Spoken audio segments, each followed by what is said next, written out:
What is up, everybody? Welcome to The Stack. I'm Alex. I'm Justin. What's up? I'm Pete. And on The Stack, we talk about a ton of comics that are coming your way. In fact, we're going to be talking about 37 comics, I believe, today, including one very long graphic novel towards the end here that is coming out later, but worth talking about at the same time. Very excited to jump into it. So why don't we kick it off with a big issue this week? Uncanny Avengers, #1 from Marvel, written by Gerry, Duggan, art by Javier Garrón.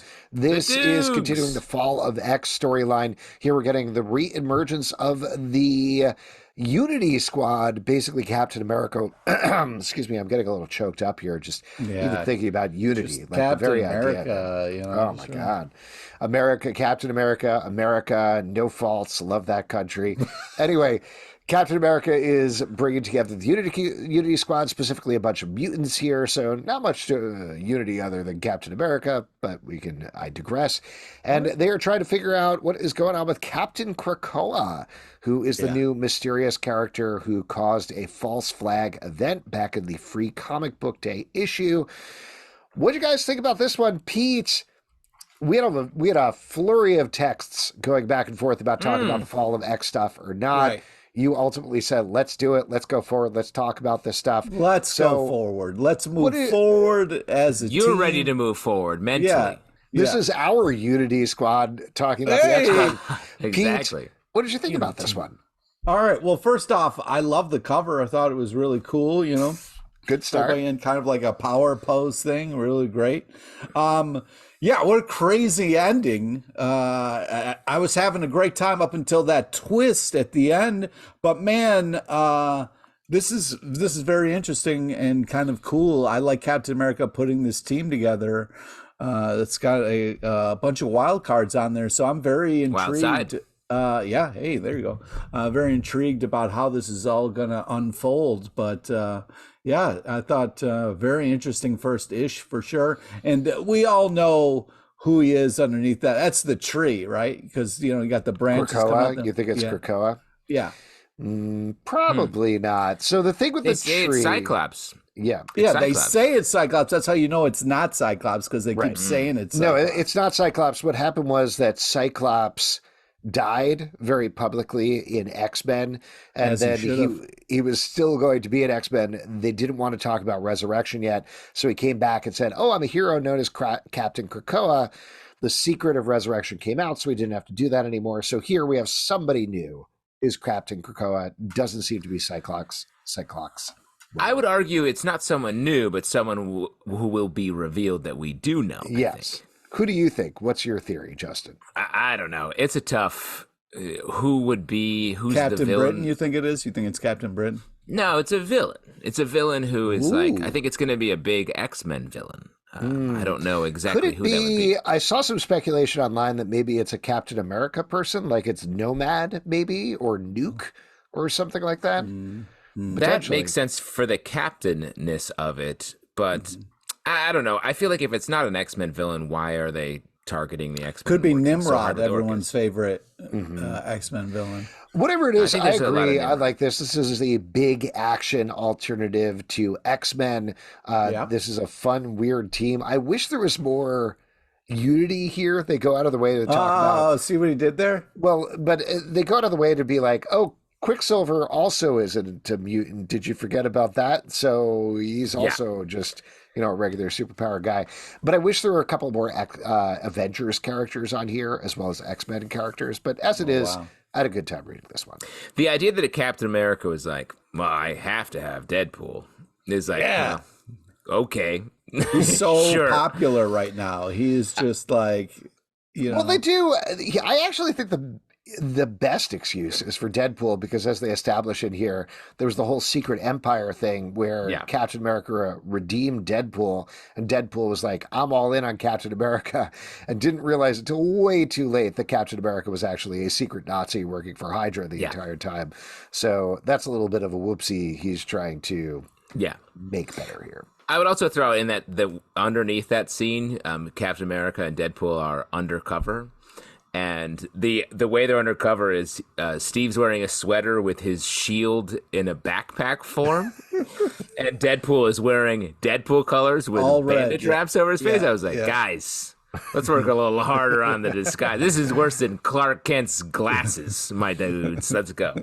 Anyway, but I also enjoy this. I think the fact that they established like a new brotherhood of evil mutants here, I thought it was a cool way to go. It sort of gestures toward Captain Krakoa being Magneto. In a way that a Zorn thing, if you will. A Zorn thing, if you will. I would be surprised by that. Magneto has sort of become a good mutant, I think. He died, obviously, so maybe he was resurrected at an earlier, more evil phase, we could say. There's Magneto's clone, Joseph, just popped up over in the Scarlet Witch book. So, there's a lot of ways to play this. But I'm into this. This is one of my favorite X books of the week.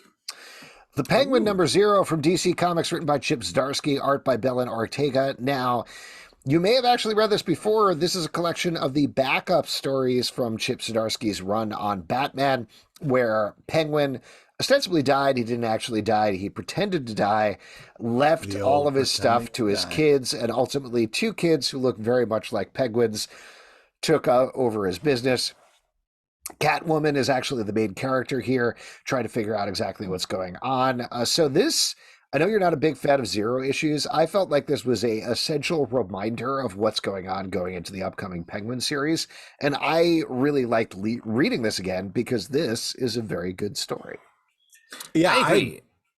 Oh, go ahead. I was going to say, this is a great story, and I was like, oh, I read, I think, all of these but one of them, so I was reminded of everything that happened before. I like all these characters. I like the Executor, sort of the robot dude. I thought it was a very cool character. Chip Zdarsky, sort of came up as a comedy comic book writer and has sort of used that skill set to just write really interesting, detailed characters all the time in his books. And I think this is just on display again here. And I love Catwoman as our main character. Yeah, I agree. I mean, I hate Zero issues, but man, I really love this issue, and I wish they didn't label it a Zero issue. But I feel like this is Pete, Zero is just a #1 that hasn't happened yet. Well, actually, can I throw out there, because I knew reading this, I was like, oh, it's a Zero issue. Pete's going to be annoyed about this. Yeah. This is one of the only times I think it is 100% okay to label it as a Zero issue, because it is a reprint of a previous story that already existed, and they're putting it out there before you get into the main series so you know what the setup is. So yeah, but it's so essential. It really feels like the start of a really great story. So I kind of wanted it to be a #1. But anyways, I love this. I love the art. I love how like Catwoman kind of like saw through everything. It was really enjoyable, and I can't wait for more of this. This is such a great kind of start to what feels pretty epic. I feel like this is really feel like they're nailing these characters, and it's interesting. And I think that like, if you are going to be a father or a mother or something, you gotta fake your death just to see what your kids are going to do. You know what I mean? Like really see who fights. I do that every morning. Every morning I have my wife wake up my kids and be like, Dad's dead, and just to see what they react. And they just like, party. How's it going? Are they crying less and less every time it happens? Yeah. Well, they weren't crying a lot to begin with, so I don't know how you would categorize that. Huh. Yeah. Huh. It's almost like you're like being slowly culled on a daily basis. Hey, that's a great transition to our next book, The Cull #1 from Image Comics. Look, we're working. Come on, look at this guy. We're the A-team here. We're the real Unity squad going on. We're the Unity squad. The Cull #1 from Image Comics, written by Kelly Thompson, art by Mattia De Iulis. This was my issue of the week. I was completely bowled over by this. Issue of the week. I was already very hyped because I always love a new Kelly Thompson book. She crushes it every time out of the gate. I'm almost hesitant to say anything plot-wise about this because part of the joy of reading this book was the wild sense of discovery while you're checking it out. But I will give you some broad impressions and overviews. The big thing that blew me away here, beyond Kelly Thompson's writing, which is already good, there's a really good basis of characters. You get to see some characters who are some teens in very different situations who are going out to shoot a movie early in the morning. But Another thing that's great about it is the art, which is there's a lot of realism to it. It's very realistic. Photorealistic characters. But the thing that blew me away is beyond the characters being well fleshed out, the characters being beautifully drawn. There are 2 double page spread reveals on the page flip here that made me gasp out loud when I was reading them. I could not believe it. It was the sort of thing. We've been reading a lot of comics. It's the sort of thing where I flip back and I did it again just to be like, hold on, did I miss something? What's going on here? Oh my God, this is crazy. I love this issue. This is a perfect setup. I cannot wait for more. You know, what's very interesting to me is I love this, and then I kind of questioned why, because it's really just the start of something, and it doesn't give you too much. It's just kind of okay, here's a group of people, and they've got stuff going on. Something happens. Yeah, you get little slices of life, and then they kind of had this reveal, and the kind of art that is in this place that they go to is really such a cool transition that I was really blown away by. But I just kind of afterwards, I was like, God, why did I love that so much? It didn't give me a lot, it just gave me kind of little bits of information about who people are, and then kind of they kind of really clearly set up what's next. And I was just like, wow, it wasn't action packed. It wasn't fast paced. It wasn't we're going to start at the end. And then, you know what I mean? I was just really impressed with the confidence and kind of the story and what happened. And I was just really kind of oh my God, this is so great. But I had a hard time putting on my finger oh, it's because of the art, or oh, it's because of the writing. I think just to throw it out there, and again, I'm trying to be very gentle because I think we don't want to spoil it. But I think what you're about to say, Alex, is you get enough slice of life, you got a life sandwich. That's what you were going to say. That's what you were going to say, right? Oh my crazy. God. That's no, crazy. I was going to say that it's very much it looks like and it feels like a 80s adventure movie is the way that it's set up. It has that feel of that sort of that Stranger Things vibe very much. My comp was Stranger Things, a more mature Stranger Things. Paper Girls, another great comp. You mean the comic, maybe not the TV show. Right, yeah. It's talking about the start of the comic. But the stakes are unimaginably high, but you also very simply and clearly get to understand exactly who these characters are, why everything emotionally matters for them that's going on. And that's a nearly impossible task in 20 pages. Normally, it really is. Normally, we talk about this Image Comics formula of you get to know the characters, and then at page 20, there's a sci-fi twist at the end. That's not what this is. This is structured in a very different way, and it gives you the information in a very different way, but it delivers that same thing so smartly and so expertly. There is kind of a twist at the end, though. You know what I mean? There's a twist at the end, but there's also a twist at page 3. Right. There's a bunch of kind of little twists going on for sure. You get enough twists, you got yourself a twist sandwich. also known as a pretzel. Wow. That's what I call them when I order them. I'll have one twist sandwich, and they escort me out of the Wetzel's Pretzels. Oh, Wetzel's Pretzels. Shout. Disney Villains, Hades, #1 from Dynamite, written by Elliot, Kalan, art by Alessandro Ranaldi. We have been loving this Disney Villains line so far, and this one, I would say, and I don't say this derisively, is more across the plate. Hades book. It's kind of more what you'd expect from a Hades book. It's a jokes a million. Elliot Kalan, we've had him on the show a bunch of times. Former guest. Yeah, funny guy. Yeah, very funny guy. So this is Hades teaming up with a bunch of Greek heroes to try to get the Golden Fleece. There's some twists there. There's some turn there. What did you guys think? Did it match up to the other Disney Villains books? Yeah, I really thought Pete, you're the #1 Disney villain book fan on the pod. So. Oh, well, thank you. Thank you very much. Yeah, I didn't think I would be such a Disney villain. Wait, real quick, who's your favorite Disney villain? Is it Yzma from Emperor's New Groove? No, it's not, but that's a very interesting... Strong guess. A guess no one's ever made. Yeah. You just wanted to do a Disney villain flex on us? All right. Yeah, I just think that this is such a fun start. You know what I mean? Where, Hades is she's upset about like the fact that she didn't get invited to brunch and is losing her effing mind about it, and comes up with all these very elaborate, fun, interesting plans. I think they do a great job with the artwork where it feels a little bit like the animation from the Disney movies, but it's still different enough to kind of give you a different flavor. I just super impressed with this. Such a cool, interesting setup. Really fun twists and turns. I love the Medusa stuff. This is great, and I'm excited to see how this all unfolds. I want to shout out the fact that this line of books is doing a great job of taking the movie and matching the tone in a cool way. We're going to talk about another one of them in a little bit, I believe. But between this, the Scar book that feels like right there with Lion King, but from a sort of darker angle, this feels like it's the villain side, but still maintaining the fun. I was never a big Herc guy. That's where I sort of wasn't watching Disney movies. Were you guys watching Hercules? My daughter loved Hercules when she was little. It's definitely like the next generation is Hercules. So I ended up watching it a bunch of times. It's funny. The songs are good. I don't know. It goes. The more you watch it, it goes from Jercules to Hercules. Is what I always say. Oh wow, nice.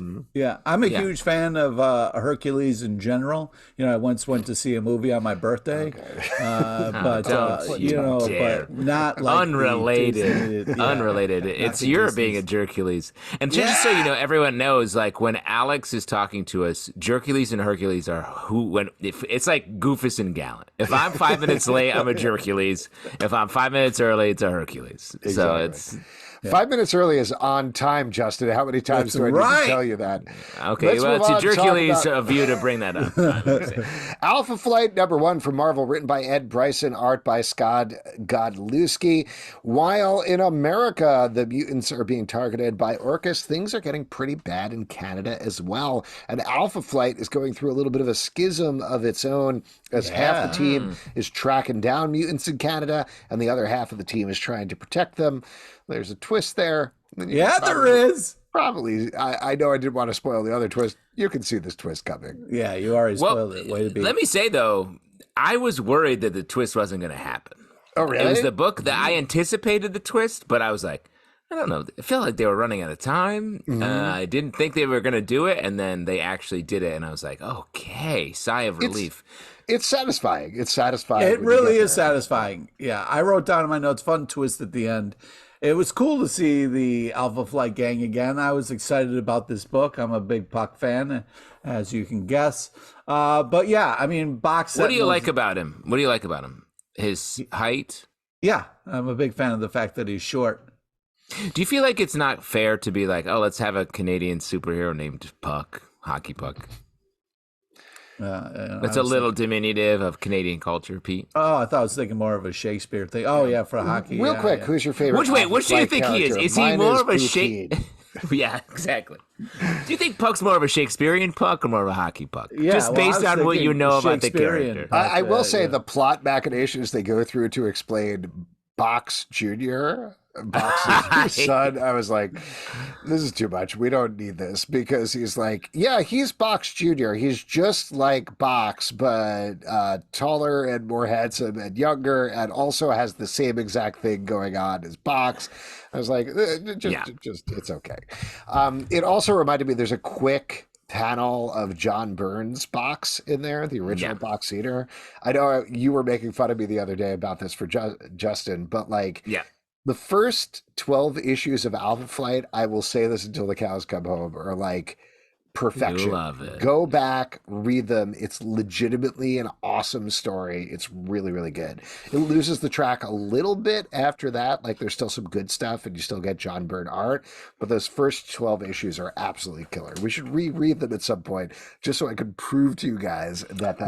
When the Alpha Flight movie comes out, we can reread those and do it on. That's a great call, Pete. That's a great call. Let's just push it till the Alpha Flight movie is released. Or TV show. Did you feel like reading this book at all, where they're like, Canada also has to worry about this mutant problem, where you're like, 100%. I don't know if you guys do.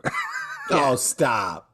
Well, that was just the energy. Like this book had like Canadian energy in that way, where it's like, oh yeah, this is also a problem. But I will say, the politics of it helped bring it into sharper relief for me because they sort of were able to boil it down from the slightly outsider perspective of the Canadian government and Canadian superheroes. So I actually really liked it as a great way to flesh out the overarching Fall of X story. Yeah, I was having a great time until they just randomly were like, oh yeah, and then Fang, and I was like, boo. Oh, you mean Duggan? One of my favorite Wolverines? Like one of my top 5 Wolverines. They called him stupid, though. They were like, Fang, that's a stupid You're name. stupid, yeah. It did like that make me happy. Yeah. You prefer Duggan.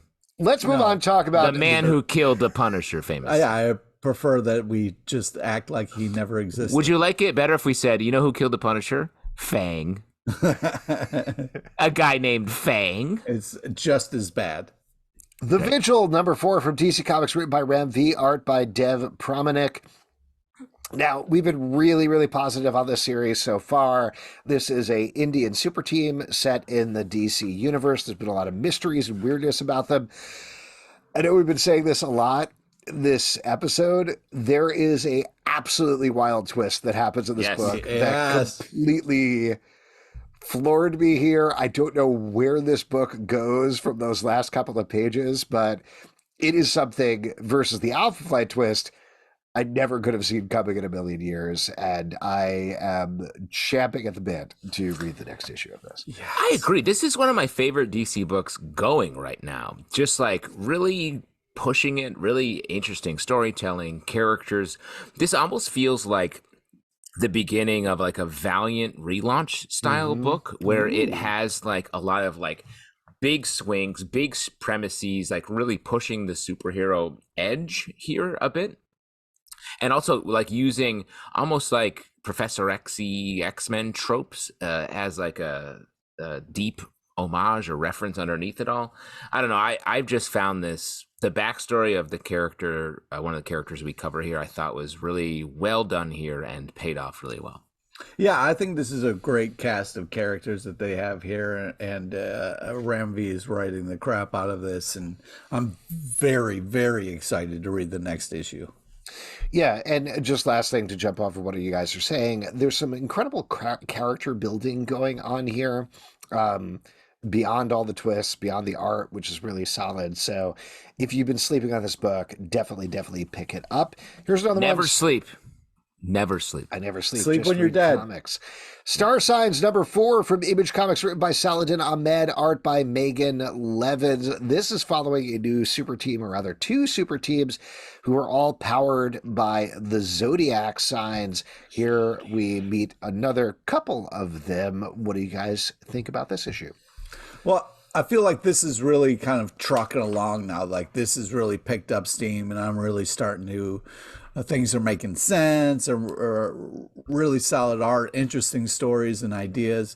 I'm looking forward to see what happens next. And it's just, I feel like in the beginning I was like, okay, Starsigns, get it, whatever. But now like the action and kind of story are really clicking. So I'm having a great time.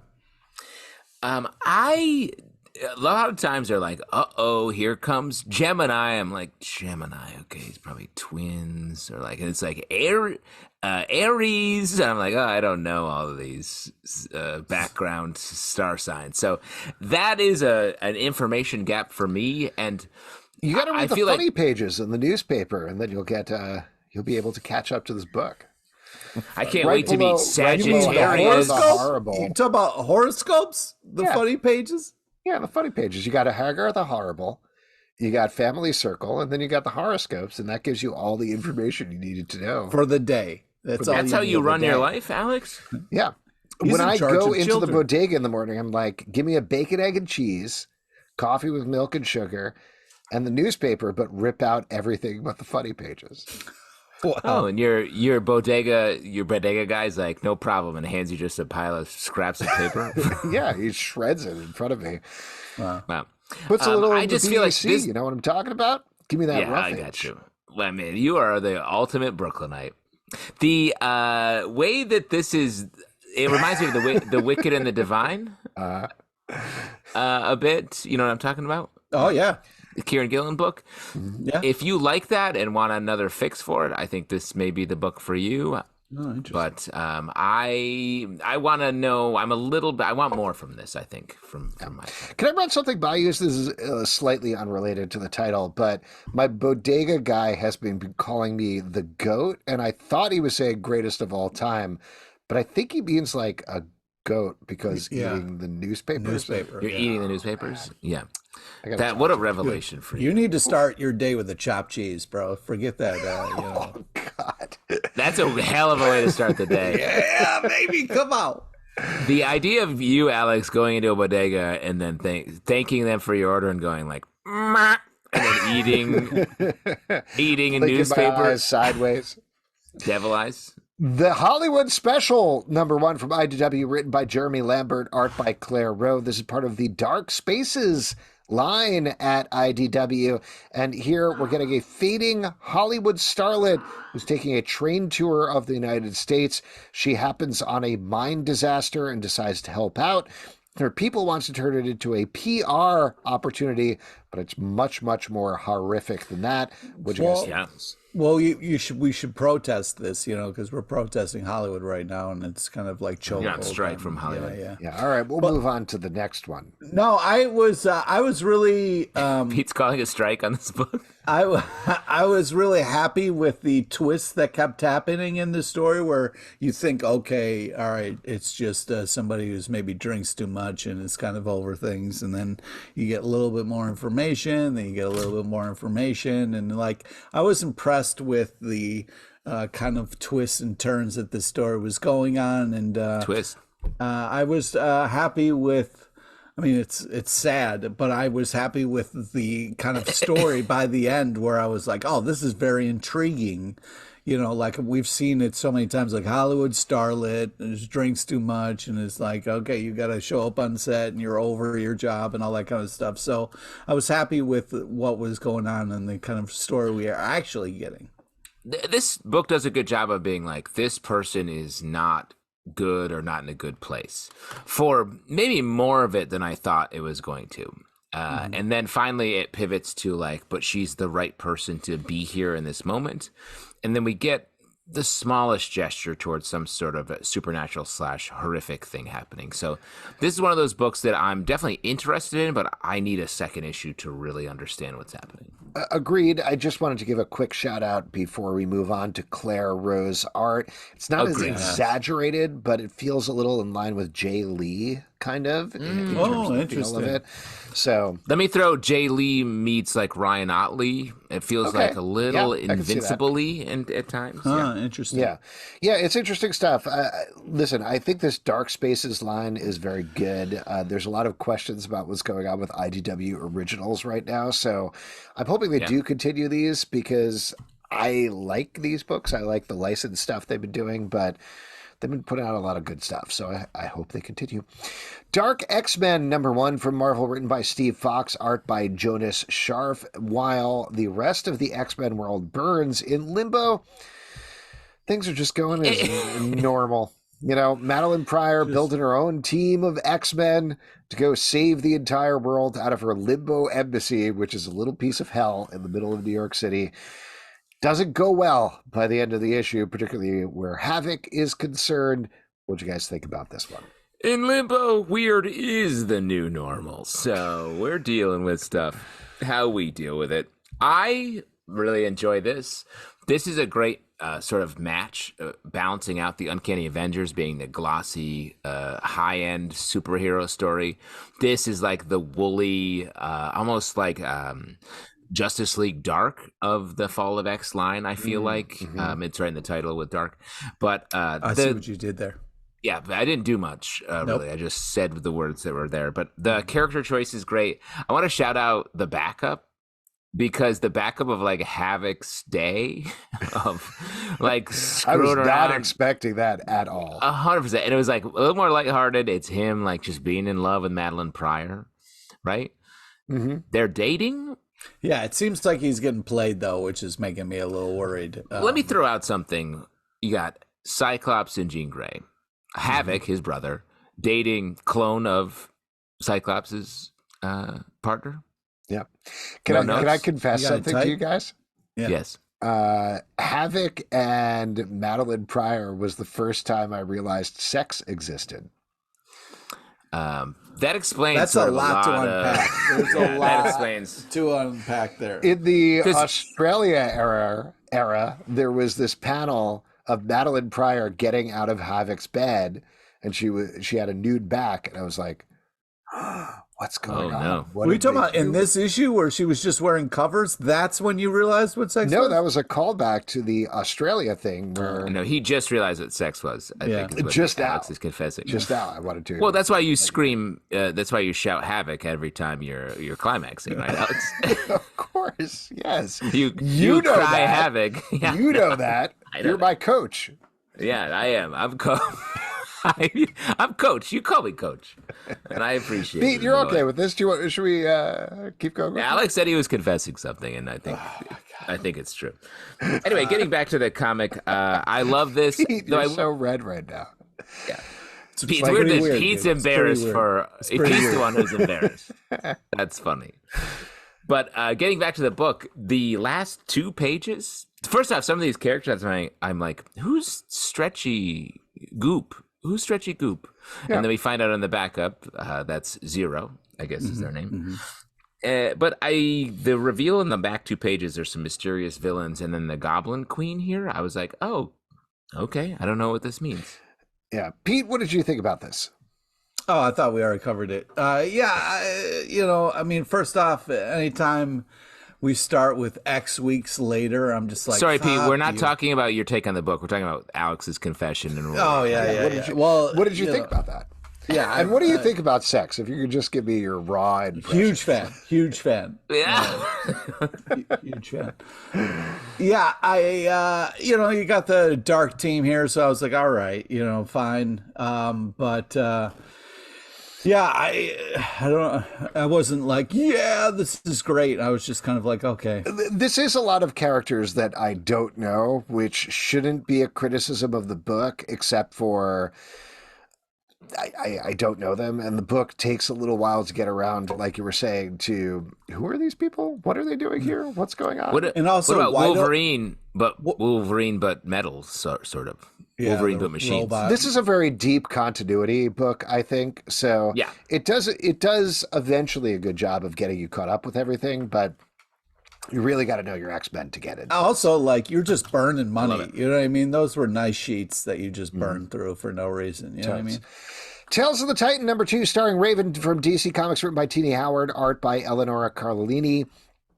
This is following up on the first issue, Tini which focused Carlini. on Tini Carlini. This is following up on the first issue that focused on Starfire, which we absolutely loved. New team here, focusing on Raven. What did you guys think? Well, first off, just banger covers here. There was just some really unbelievable covers in this. Very intense-ish, but I loved it. The art, super tight bananas. Love the story of the kids who are trying to take down Trigon. I felt like this was a really fantastic issue, and I want more. I'm really into it. And What, the you art want more Raven? Yeah, art has like a kind of like a She-Ra style feel to it, and yeah, I'm really digging it.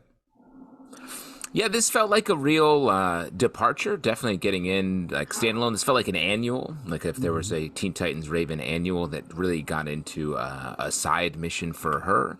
Yeah, Very like culty meets Game of Thronesy almost, but set in hell in a way. And yeah, it was a good story. In Hell We Fight, speaking of Hell, #3 from Image Comics, written by John Layman, art by Jock. This is following a bunch of folks who are dead and in hell. They have found an angel and they're trying to work their way out, but there's a bunch of forces that are against them in typical John Layman fashion. Some ridiculous comedy stuff happens. In particular, in this issue, they fight a evil marionette ventriloquist dummy who runs an dummy. antiquities store. Very fun. I'm having a really good time reading this book. I also liked how they went into the backstory of like each person who's tried to operate them has died horribly. Yeah, I just think this is such a cool art style and fun road trip in hell kind of thing. I like the bits they do about how coffee sucks in hell and the traffic's horrible and that kind of fun stuff. But I really am digging the art style, and I feel like this is picking up great momentum, fun characters, like the evil leader of the group. I think she's such a great leader, and kind of has a good grasp on things. So I'm happy to kind of go along with her plan and what's going on. So yeah, I'm having a great time with this. Agree. I like this book. Makes hell sort of seem fun. Like it's navigable. Right. So Like it wouldn't be I'm looking forward to it. terrible. No, it's fine. I deal with traffic. And I deal with bad coffee on an almost daily basis. I'm here for it. It's very interesting to me that the artist is named Jock, but it's not the same Jock. It's a different Jock. Hey, there's different people with different names all over the place. You know what I mean? But when you have only one name as your name, it's like if there was someone named Prince with Prince and someone named Prince named Prints. And it's like, oh, I wish one of those was different. And someone is just a symbol that stands for Prince. You know what I mean? They should get David Letterman to host the next Eisners, and he can do like a jock. That's a great idea. Yeah, Letterman's looking dust for that work. reference off. Yeah. Thank you. David Letterman. He's got this long beard. But the art is great in this. Dummies, ventriloquist dummies, great fodder for villains. Nobody likes them. There you go. That's true. Spider-Man number 11 from Marvel, written by Dan Slott, art by Luciano Vecchio. This is revealing at least part of the origin of Spider-Boy, the new sidekick who has become part of continuity. He's been there the whole time. He's been there the whole time. Here we find out that he was rescued from Madame Monstrosity, the character that Dan Slott introduced in the Amazing Spider-Man Annual. He was taken in by Spider-Man, trained by Daredevil, and over the course of this issue, as Spider-Man is very suspicious about what's going on with Spider-Boy, Spider-Boy tells him a bunch of stories about their origin and their relationship as it's developed. And by the end, Spider-Man is not 100% on board with Spider-Boy, but is on board enough to go on an adventure with him. I think that's a great way of qualifying this. I feel like we, the reader, are like, well, we're not fully on board with Spider-Boy, but we're on board enough to keep understanding what's happening with him. Yeah, I feel like this issue works really hard to be like, Spider-Boy, give him a chance. You know, I'm going to tell you a story, and you're not going to believe me, but guess what, Spider-Man? I'm going to tell you a story about Aunt May, and that's going to get you, so you're hooked. Well, I think it goes back to, again, this is us, our maybe falling in love with our own speculation, but we had said, like, oh, Spider-Boy is the spider that bit Peter Parker, and he took on human qualities and became We Spider-Man. said that? Yeah, Justin Did we? said that. Or did Yeah. I think I Justin said that. that. Okay. Yeah, Justin said that. All three of us said that simultaneously? Yeah, that's the way we do this podcast. We all share the same brain all the time. But to me, that is like a clean idea. This idea that like, oh no, Spider-Boy happened, but he was stabbed with the same knife that many other people were stabbed with in the end of the Spider-Verse crossover, which erased them from the timeline, but other people came back from the timeline. But in this case, this Spider-Boy did not come back from the timeline, but he did come back to the Earth. And it turns out that his powers are similar to Spider-Man's, but slightly different in that he does have 8 eyes, in fact 10 eyes if you really think about it, but he doesn't have the ability to have a spider sense. He has the ability to touch clothes and find out that if you touch the clothes, they do reveal that something bad's happening to the clothes, but not necessarily to the person. So like, there's even thinking those things all at once is complicated. So the story is necessarily difficult to tell around them. I did like the training he did with Daredevil. I thought that was kind of adorable. This is, and I say this partially complimentary, this is Dan Slott putting in the work here, to your point. Yeah. Justin, Dan Slott is being like, Dan Slott. well, it is, because what he's doing is, and again, this is complimentary, he overthinks everything. Like he wants to make sure he's not doing the same thing that anybody has ever done before. So he's not like, oh, this is Dawn on Buffy again. It's just somebody who has always been there and they show up. So how do I have to do that differently? It can't just be Spider-Man again. So how do I change that and tweak that a little bit? Knowing that there have been 1 kabillion Spider-Mans, how do I make it different in some way? So this issue is doing almost what he does best, which is taking these overly complex things that he's thought about, throwing them in there in the middle of a very accessible base level story about the big wheel attacking a building, you know? I did like the big wheel moment. Well, but that's what he does, is he takes these like very simple concepts so you can understand the more difficult concepts that he's doing.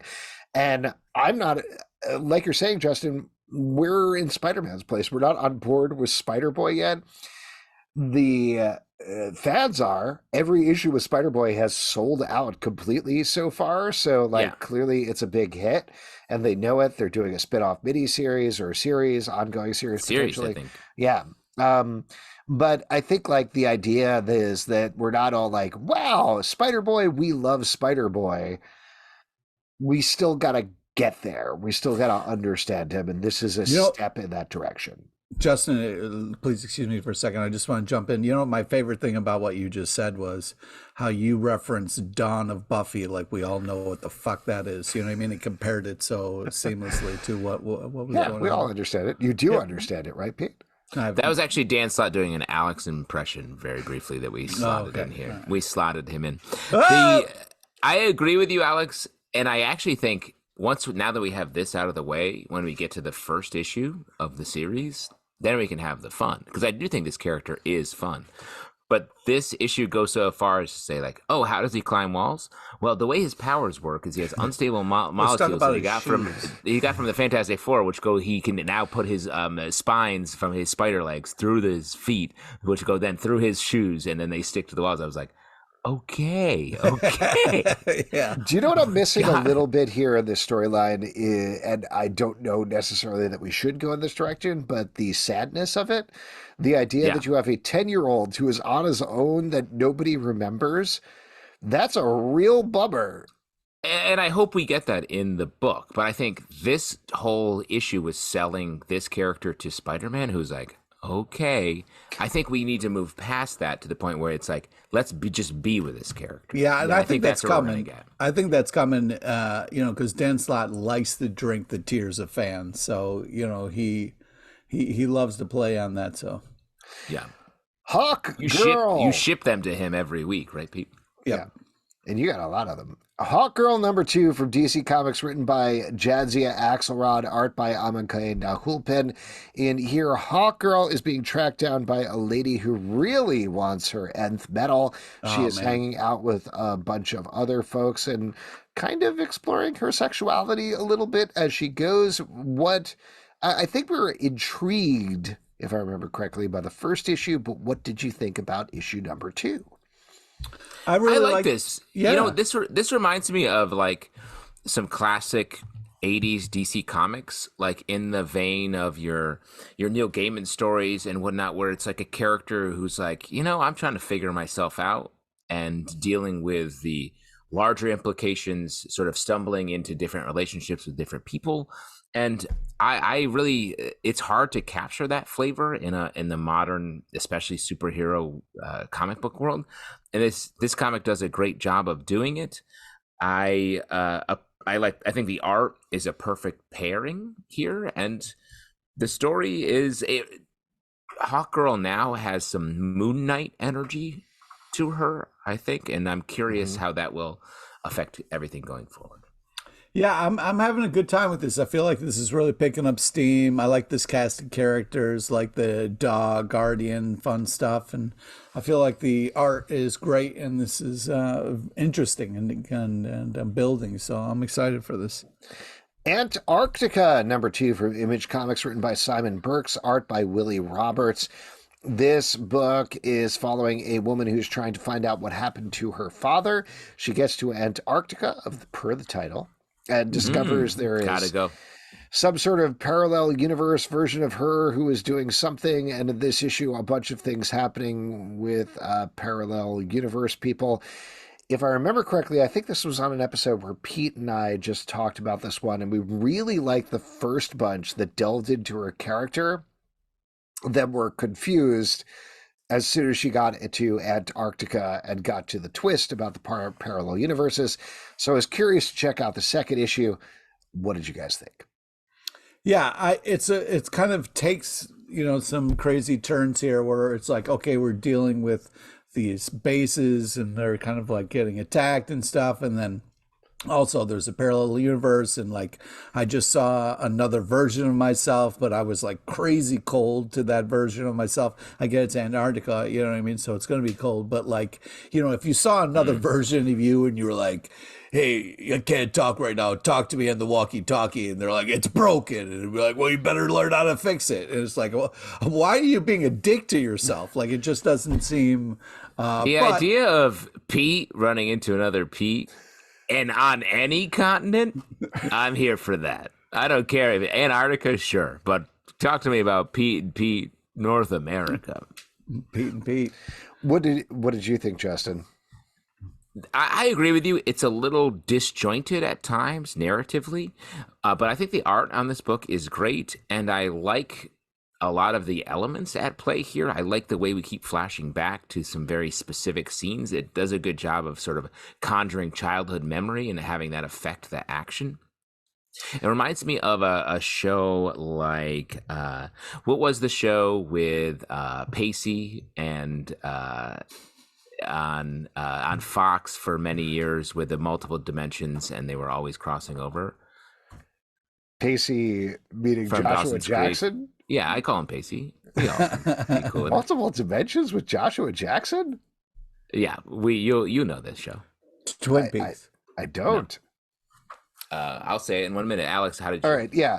I didn't like this. I thought that Really? it was, in fact, very disjointed and unmotivated for most of the characters. This felt very top cow to me. I was really bummed out because I did like the characterization put into the first issue in particular. But like you're kind of getting at here, Pete, the idea that they're like, there are people from a parallel dimension who look like us. We have to kill them before they kill us. I was like, why? What? Yeah, there was no discussion here.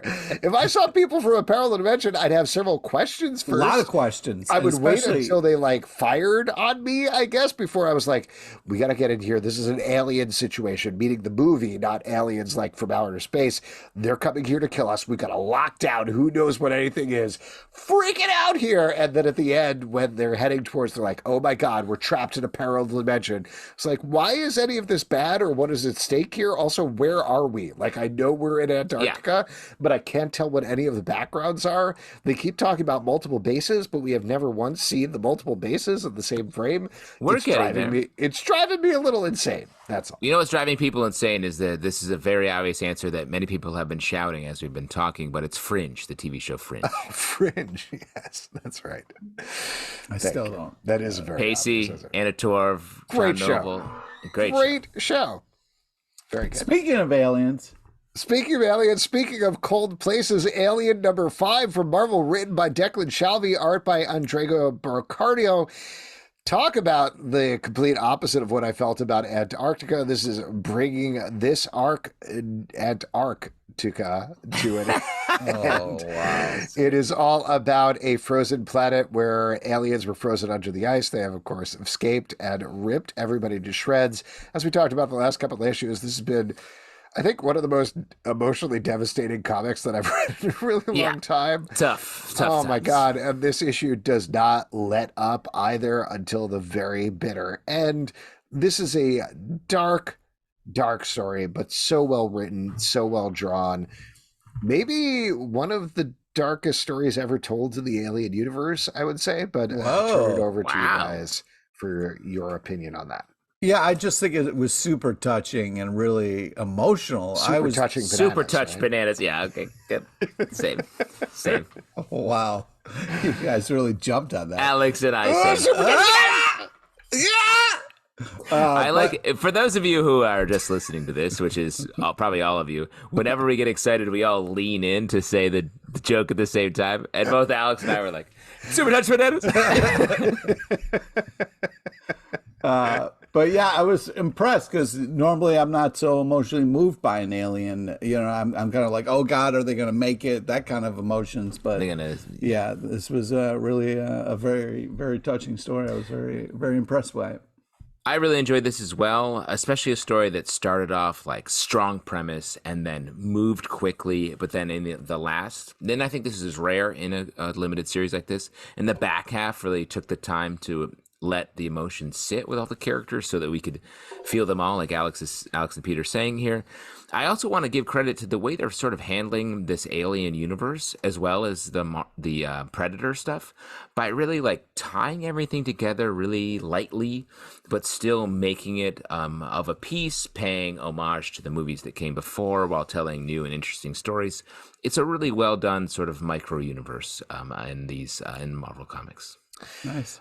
Let's get to our Night Terrors block. Yeah, my favorite block. Wow. Okay. As we've been talking about, the DC Universe has been plunged into their own nightmares thanks to a new villain called Insomnia. We've been talking about all the titles. So just to read through all of them here, Night Terrors Punchline number 2, written by Denny Lore, art by Lucas Meyer. Night Terrors Catwoman number 2, written by Tini Howard, art by Leah Lelaise. Night Terrors Superman number 2, written by Joshua Williamson, art by Tom Riley. Night Terrors Wonder Woman number 2, written by Josie Campbell, Stephanie Williams, art by Juan Ferreira and Megan Hetrick. Night Terrors Nightwing number 2, written by Becky Cloonan and Michael W. Conrad, art by Danielle DiNiccolo. So let's give some shout outs here. What jumped out to you in particular? What issues did you like? First, I want to shout. Sorry, Pete. Let me go first, real quick. I just want to shout out. I'll just do 2, so you can take over since this is your block. I love the Punchline book. And Punchline's never been like my favorite character, but I thought this took a big swing on the take of the nightmare. And I thought that was really great, getting into sort of internet culture, which is a big part of the Punchline origin story that I think we talk about less. And I'll shout out the Superman book as well for like bringing us all of the nightmare stuff, but also pushing forward some of the themes going on in the main book. And it really called into question like, hey, Aquaman, what's up with him?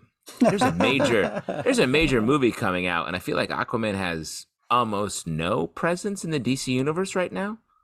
Let's fix that. Hey, yeah, let's fix that. All right. First, to just jump in what Justin said, yeah, the Punchline was very interesting and cool. I also like the presence of Batwoman in the Punchline is like something that she's thinking about. Batgirl. Sorry. Yes, yeah, but right. I 100% agree with you. It was like, to make her the villain of that book in this I thought it was cool. Really well played and like earned in the like it wasn't Joker, it wasn't Batman, it was Batgirl, which was a cool thing. All right. Yeah, first off, got to talk about these covers. Just some creepy, well-drawn, unbelievable, kind of stop you in your track covers to be like, oh shit, what's going on right now? DC is really done. I feel like it's such a fun kind of idea to play with and then kind of like sit in. I also love the change in art style. You know, DC has a certain art style, but with this nightmare kind of scenario, you can play around with the art style, elongate people, make people not as kind of like perfect or blocky. So I was really appreciating the art swings and choices on these books. Catwoman. God, the art on that comic is just so amazing. Such a fun, cool issue. Fun to see. Can I interrupt for a second about Catwoman and just say that was the real standout this week to me. I think the way that Leila Lays is drawing this different, it's not actually a different dimension because it's Catwoman's nightmare, but this different dimension of Batman and Catwoman and Joker. This is very cool. This is something that like feels like a younger version of the DC universe that I'd be interested to see other stories. Good call. So I really like these designs a lot. Go ahead, Pete. Yeah, and I also really like the moment where she shouted out the man she loves, Batman. Anyways, moving on. Superman, like Justin said, really awesome.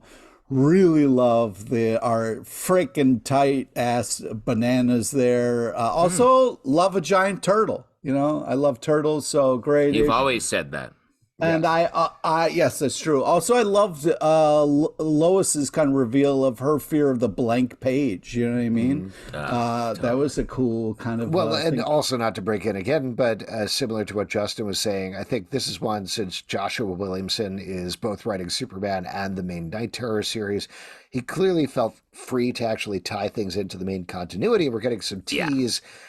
something's going on with Brainiac. We don't know what it is Yes. yet, but there's a big tease in here of like Brainiac might literally be infecting Superman's brain, which is interesting. So we'll see how that goes. And we get another tease of that in another DC book that I'm actually forgetting which other one it was, and maybe we already passed by, but I was like, Brainiac is coming up big. There was the Superman annual from the previous week, and there was also apparently something with Brainiac, which we didn't read in the stack, but with Hardware versus Icon. He apparently shows up there as well. So they might be building to some sort of Brainiac event potentially down the road. So then we had Night Terror's Wonder Woman. Again, amazing covers, amazing art. I also love this idea of Wonder Woman fighting the idea of gods and humans. And this is just such a interesting cast of characters where you have Constantine and Detective Chimp and stuff like that.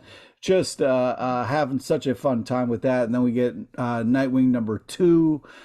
Love this kind of like anime style that it has.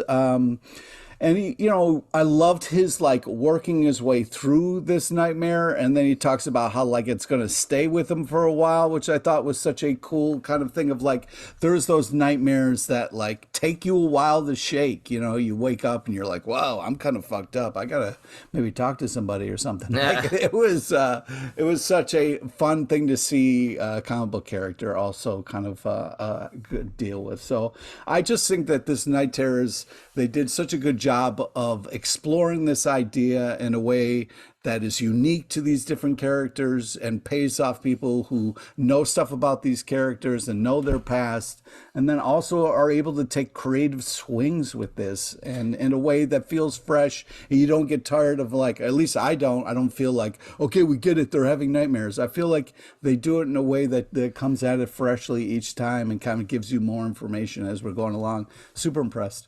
There's a reference in the Vigil #4 where the boardroom. That's right. The boardroom in at Supercore is this sort of jerky. This real Jerkules is creates a Brainiac boardroom table, basically.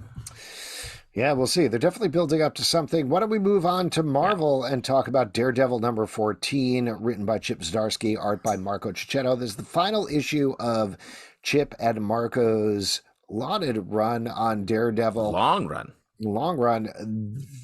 Spoilers here, I think, just because it's important to talk about. But as usual, they're doing a classic baton toss thing here.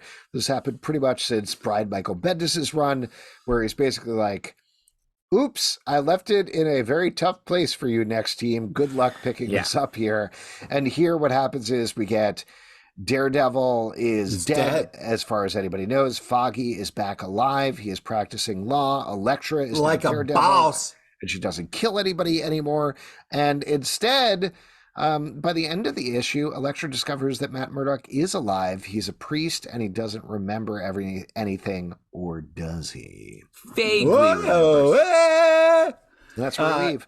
What did you think about this issue? But also, what did you think about the run?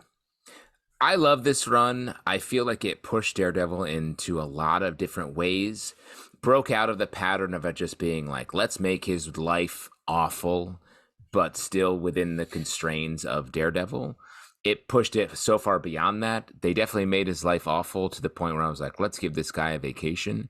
And being a priest in Hell's Kitchen, New York is probably not the vacation I was intending, but he seems more chill any which way. This issue, Pete, you must have loved because Foggy's just crushing it right killing it. Yeah, it was nice to see Foggy finally get some respect up in this piece. But not from me, just to be clear. Yeah, nobody's putting words in your mouth there. I'm just saying I don't respect Foggy. We know, okay? We know. All right, I'm trying not to take that personally, you fucking piece of shit. All right, so anyways, I feel like overall, cool run, very interesting. But what I like most about it is where Elektra is.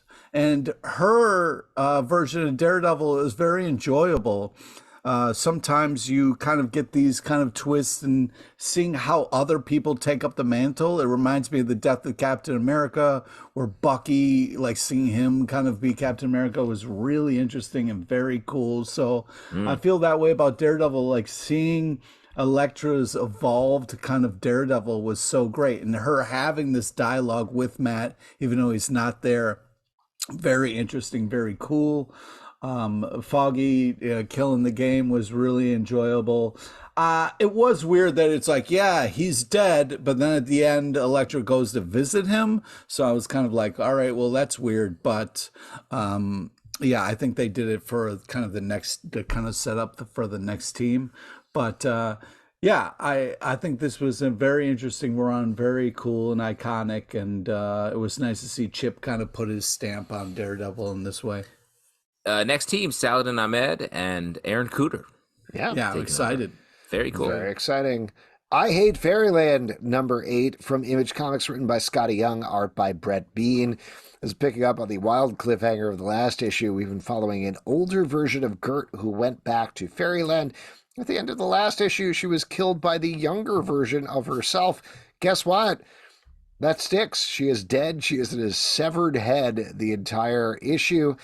And instead, we get Gert revisiting her old friend, Duncan Dragon. Spoiler here, she also dies at the end of this issue. So we are in wild, uncharted territory with this title. I love it. I love that they found something new to do with it. Pete, you are the other fan of this book on the podcast. I'm chopping at the bit here. This is so cool. The twists and turns where we left this character off and then how we pick up is so fun and so creative. Scotty Young invented this world and is writing it, and Bean's art is so great. I didn't think I would like it as much because I was like, oh, this Scotty Young's thing, but oh man, what Bean is bringing to this is just so cool and great. I'm having a blast with this. This is hilarious. The twists and turns that this is taking is so fun. Hilarious finish. The whole head pun joke and then appreciation was enjoyable.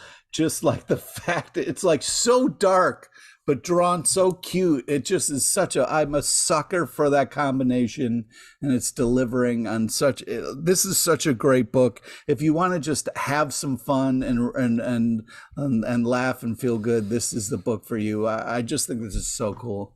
Who could ask for anything more, I say. Okay.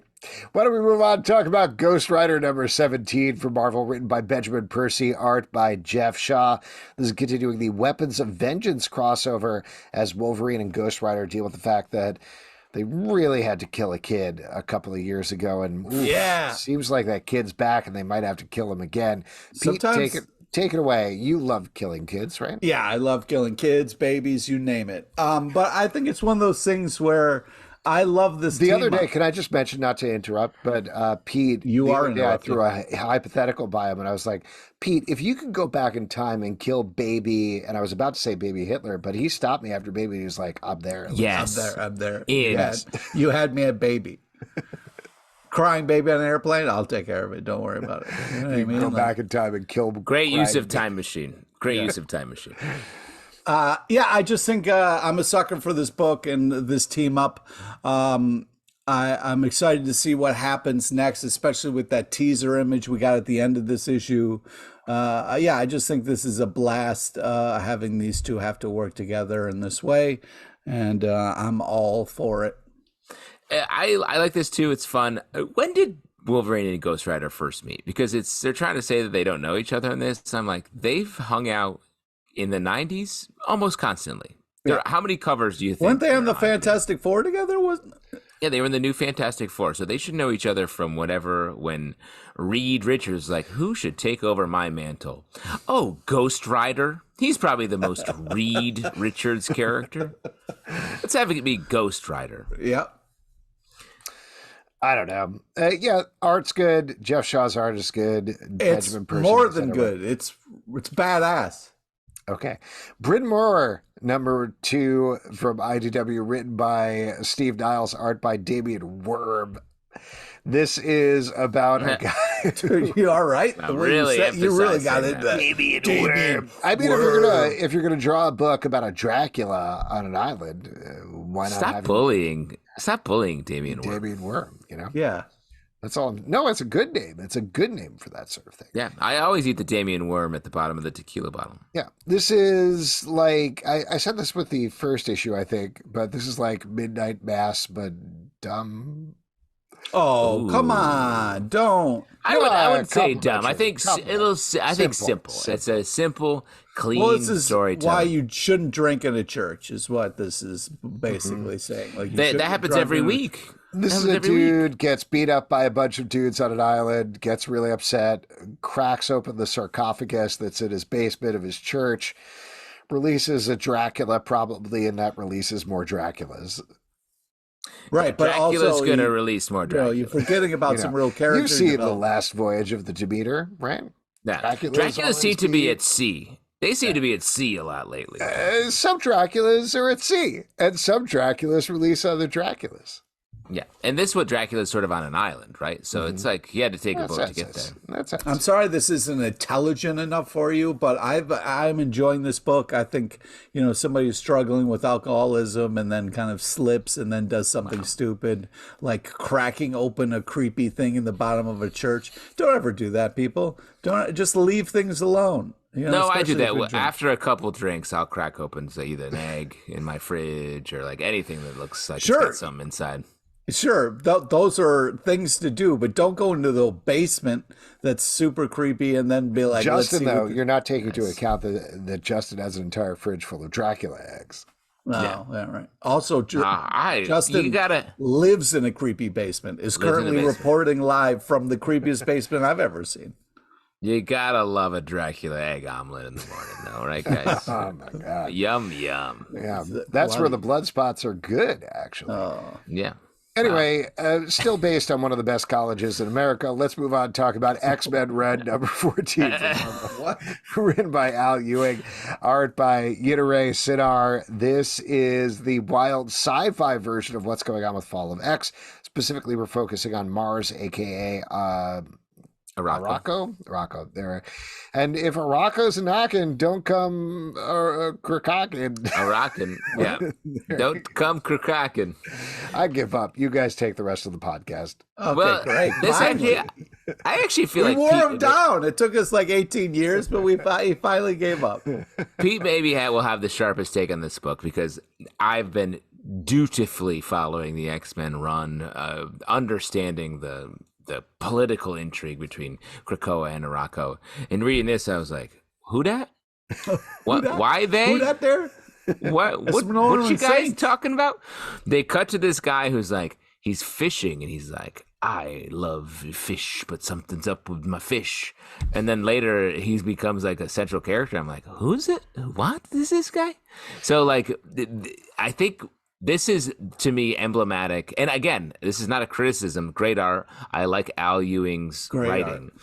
But this is emblematic of some of the missteps that I think Pete can speak to in the Krakoan era, where we get so deep into the mythology and ideology of what this is that as a reader, I just lose touch with the direction. This is like, if you're a Storm fan, this is where you're getting your Storm. And I'm like, what is Storm doing with all this? She got a scorecard? Keep track of the folks? Talk positively about Storm, when she made like a little cloud appear over somebody's glass so they could drink water, I was like, oh, that's cool. Classic Storm. Yeah, that's a cool thing Storm can do. It's like, you need some water? Okay, yeah. Hold out a glass and I'll make a little cloud appear. Adorable. I have no idea who the fuck is fighting, why they have giant statues of each other, but Storm takes those statues out. She doesn't like giant statues, and I don't blame her. But yeah, there was a huge battle going on, and Storm wrecks house. So it was nice to see Storm handling business. I don't have any fucking idea who any of these people are or what's going on. To be fair, we haven't been reading X-Men Red. We haven't been reading X-Men Red, and there's clearly a deep continuity going on here. But just on the basis of reading this issue, this to me feels like if this was an Image Comics sci-fi book, we'd probably be really into it and the wild world building that was going on. As is, since it's part of X-Men, it feels like there should be more connection there, but there's not. But Just on that basis, I appreciate that they're taking this big of a swing on something that feels Right.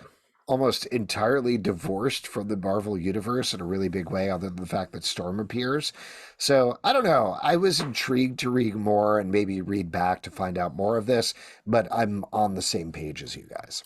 And I will say, like, I understand the way that Genesis and Apocalypse relate to each other and some of the factions that are at play here.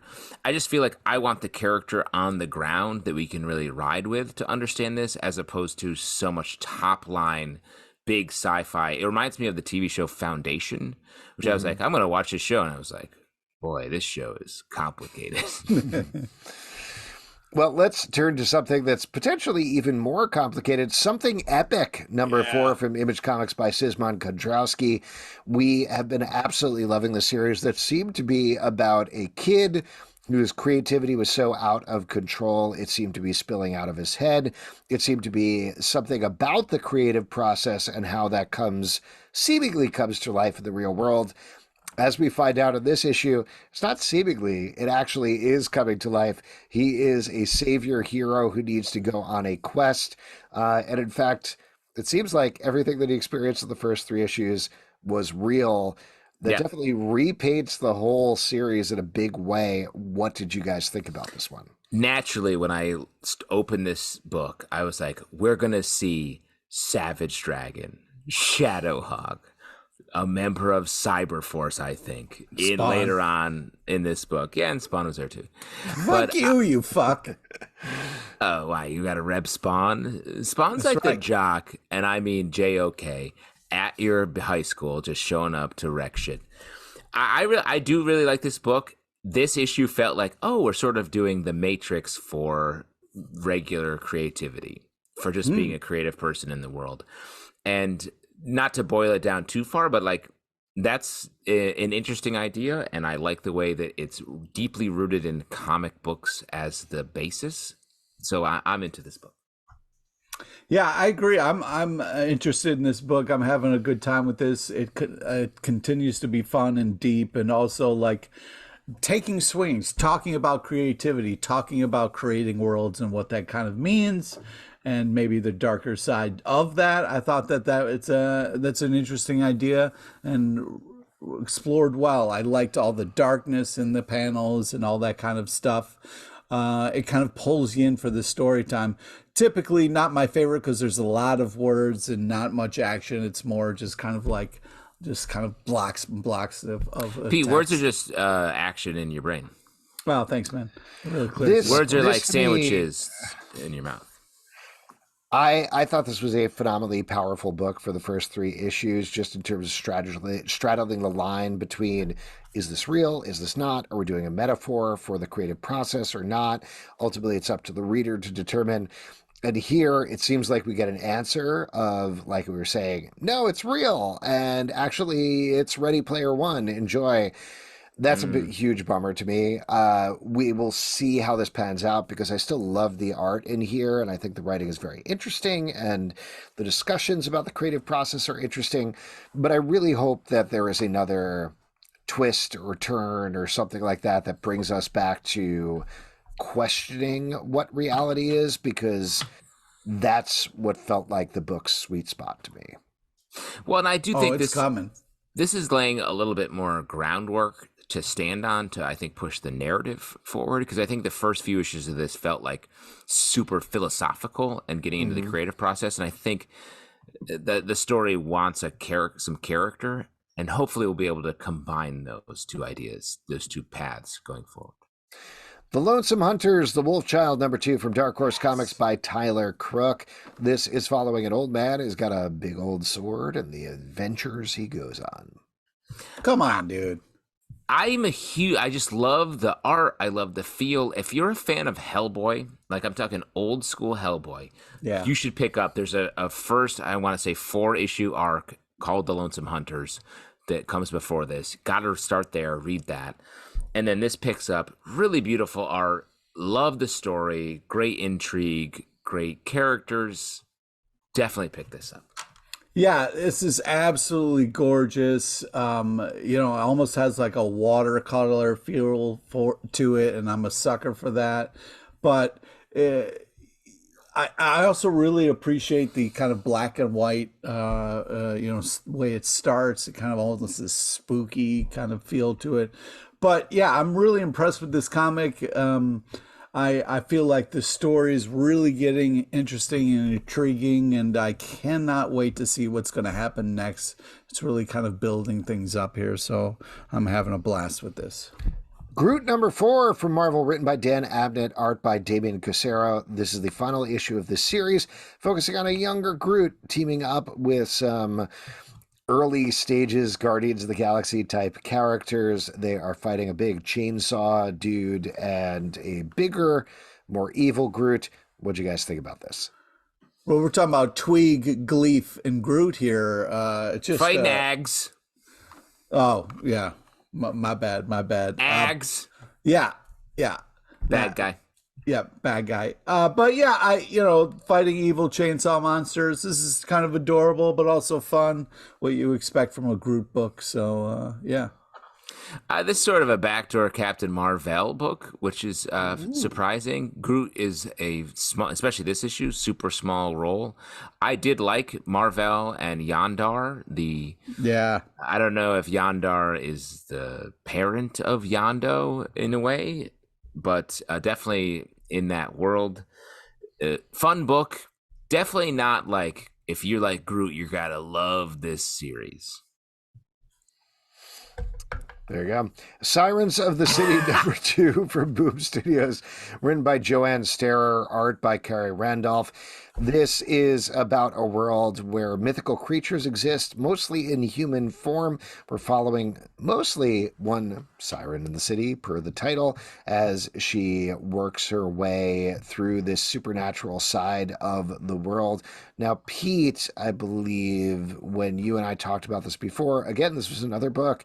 We loved the characterizations in the first 2/3 or so, and then it turned into wild supernatural stuff in the last third, and we didn't quite enjoy it as much. How did you feel about issue number 2?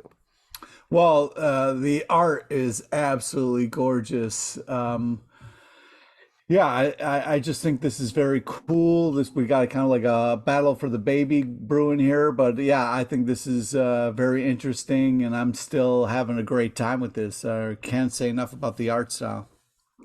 I love this sort of, to describe it a little bit, it's like mostly black and white with a color affectation to it, which I think really works.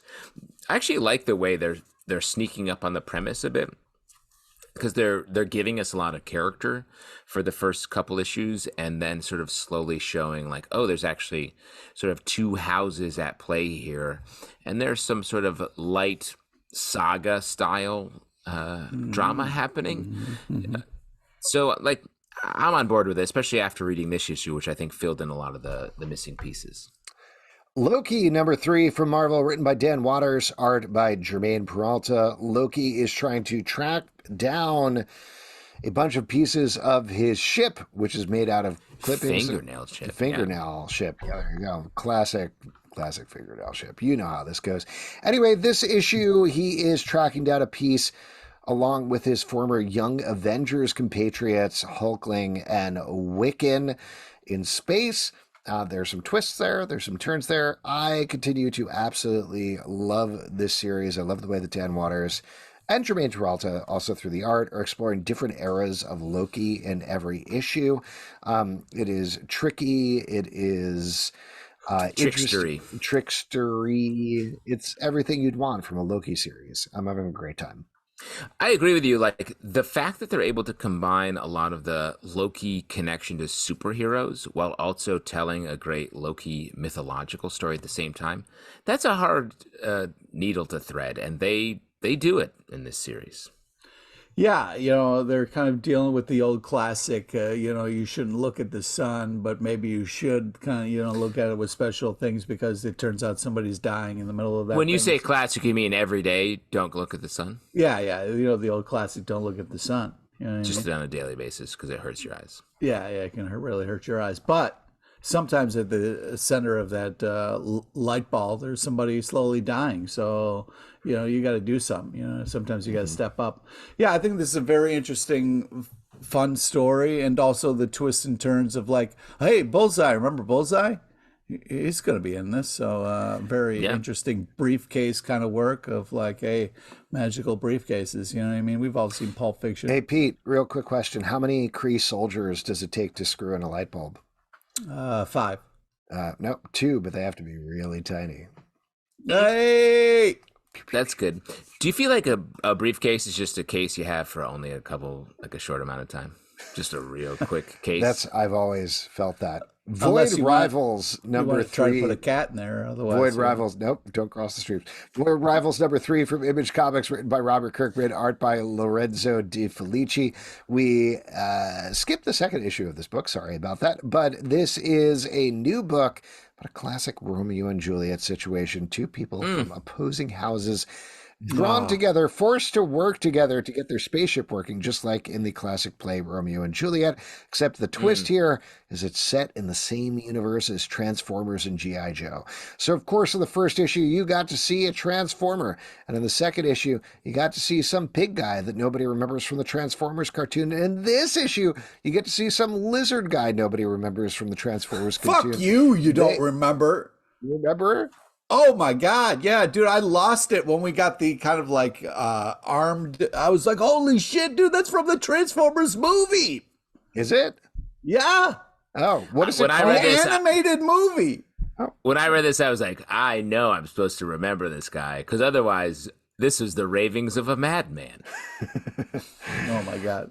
Well, call me seen then, because this madman's loving it.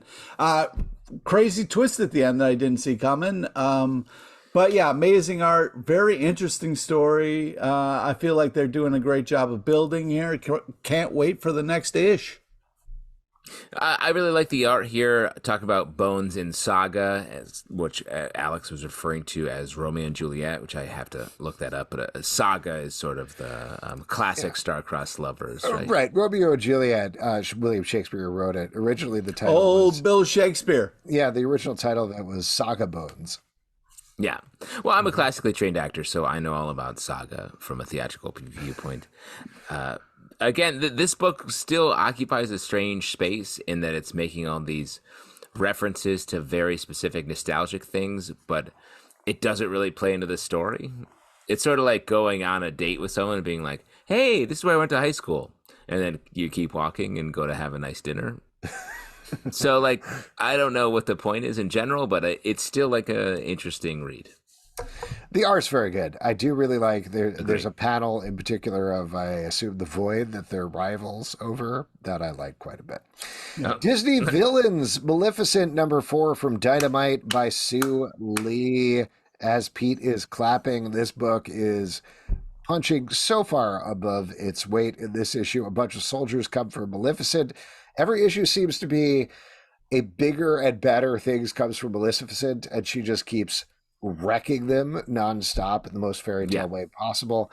Art's gorgeous, story's gorgeous. I love this. Agreed. Say no more. Like, this captures. This is, we referenced earlier the Hades book. Saga Bones. Sorry. No, great guess. The Hades book. This feels like a perfect extension of the Sleeping Beauty universe, and it's beautifully done. They call it the Sleeping Bootyverse, but oh my God, don't ruin this book with your bullshit. First off, I love the confidence this book has, the pace. Things happen kind of slowly. We get panels of just the evil crow kind of flying through the air. It's awesome. It is just such a fantastic depiction of this villain that we all know. So I'm just super impressed with this. It's just such a creative, cool take on this character, and the art is super tight bananas. Death of the Venomverse, number 2 from Marvel, written by Cullen Bunn, David Mussolini, and Taigami. Art by Rafa Sandoval, Justin Mason, and Taigami. This is following a bunch of Venoms all fighting against Carnage, who is no longer tied to Cletus Cassidy. He's now just a suit in search of a man, or rather in search of some powers and some protection. They're all fighting, and Carnage is just tearing through the Venomverse. Then we get a classic tale of Venom, and then in the back we get a really great looking piece that I really liked a lot. Setting up a character by the name of Kid Venom, I believe. Written and drawn in a very manga style, which I loved. That third backup I thought was my favorite piece of the whole thing. The David Michelini stuff was cool and classic. And then the Venomverse actual title, I feel like it's just so much murder and so much get him. We missed him. Try again. Like, it's such a big battle. And I like that. It has that crossover energy. But I do want to sort of find a quiet moment in here to really get with the characters a bit. Nah, there's no quiet in Death of Venomverse. First off, the cover of this book is fantastic. It's got like an old school feel to it, giving you the borders and stuff like they used to do back in the day. Love it. Yeah, this is just over the top battle royale madness. You got tons of cameos and different combinations of people being Venom and stuff. This is a great, fun time. Very intense. Love it. It just continues to be such a blast. I think this is cool. There's no crying in baseball. There's no quiet in the Venomverse. That's right. Savage Squad 6, #2 from Dark Horse Comics, written by Robert Venditti and Brockton McKenney, art by Dalton. There was a big twist at the end of the first issue. We were following a bunch of super extreme ladies who were going on a mission to Chernobyl, I believe. And at the end of the first issue, we discovered they were being attacked by an enormous electrical wolf or something like that. Yeah. Things amp up considerably in terms of the action and violence over the course of this issue. This is a absolutely wild read. You mentioned earlier, Justin, I think comparing something, maybe it was Vigil to Valiant. This also feels like a little bit of a Valiant title to me. Robert Venditti famously wrote Exo Manowar, so he's very familiar with that. Great stuff. Like, if you're looking for big, wild action and violence, this is your book. If you're looking for people that disregard radiation warnings, this is the book for you. Yeah, I loved all the action. Really loved the kind of jumping off the Ferris wheel moment with both guns a-blazing as you're diving into a giant wolf monster's mouth. Just fun. You know what I mean? Like, I love that kind of crazy, intense comic book thing that you can do that, you know, would cost a ton of money if you were trying to do it in TV and movies. So I feel like it's a great real place life. It would cost a lot of money to do that in real life. Okay, all right. Or it would just cost you your life. Your life sandwich. Yeah, I just think it's if you're like, man, I just want some fun, crazy action and violence, then this is the book for you. Something is killing the children, #32. It's Pete. It's Pete. Spoiler. Spoiler. Pete loves it. Boom Studios, written by James Town IV, art by Werther Dildaria. In this issue, we are dealing with a bunch of threats. Erica is dealing with Cutter, the killer who has been sent after her. She's also dealing with, I guess you can call her old boss or enemy boss, who is now probably taking over the House of Slaughter. And meanwhile, we get an enormous revelation of where these monsters come from who are killing the children, which I don't think they've mentioned in this book before, and I can't believe how casually they drop it in there. Not only that, but we get the first emotional reaction from Erica in 32 issues of the series. Great. I don't know what more can be said about this book at this point, other than the art is phenomenal and the fact that they continue to drop mythology pieces, emotion, action, and there's not a lot of action in here, but like action at the same time. Incredible book. Yeah, if Erica's crying, I'm crying. This is just JT4 is killing the game in this. This is next level comics. So amazing. Love the art style, the storytelling. I don't want this to ever end. I cannot wait for the next issue. Every time this is on in my stack or pull list, I get excited to see what's going to happen because they're so confident with the storytelling. Sometimes you get time with the main character. Sometimes you're just dealing with different slaughterhouses and different people's stories, and it all ties back in. This was a very emotional, amazing issue. Why aren't you checking out this book? Wow. A lot of people are. I agree with everything that you've said. The balancing of the larger mythological stuff with the character moments is amazing here. Jamestown, JT4. continues to crush. X-Men Days of Future Past Doomsday #2 from Marvel, written by Mark Guggenheim, art by Manuel Garcia. This is continuing our prequel to X-Men Days of Future Past, which is basically, I'm going to mispronounce this probably, but a Grand Guignol, I believe. Oh, yes, good. Very just good French. Ripping through all the X-Men characters and showing how they get torn to shreds. Ugh. Leading into this is gruesome and violent.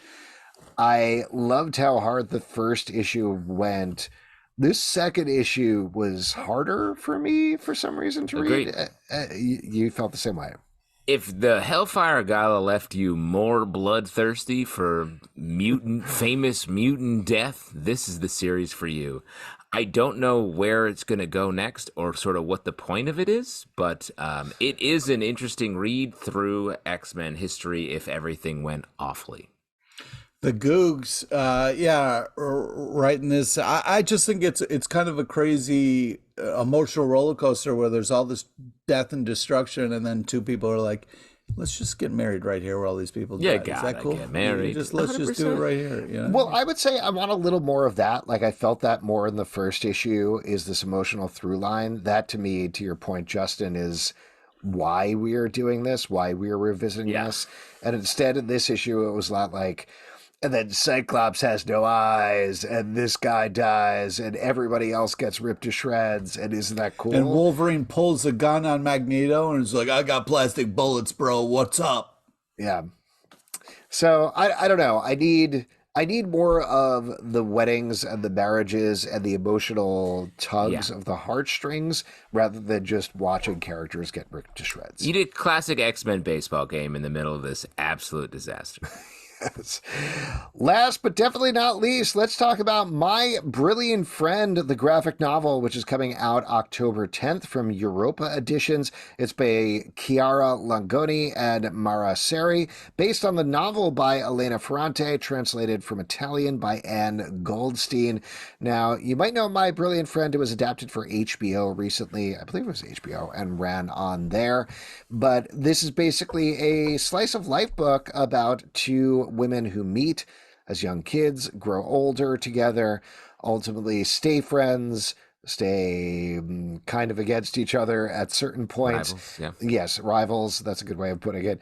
This is very much a slice of life book, but I thought this was phenomenal. The way that it is drawn out, in particular in either full page splashes or 2 panels per page. It really lets you sit with everything.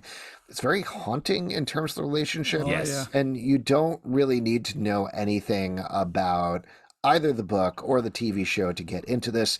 There's a graphic novel you can just pick up and absolutely should just pick up when it does come out in October.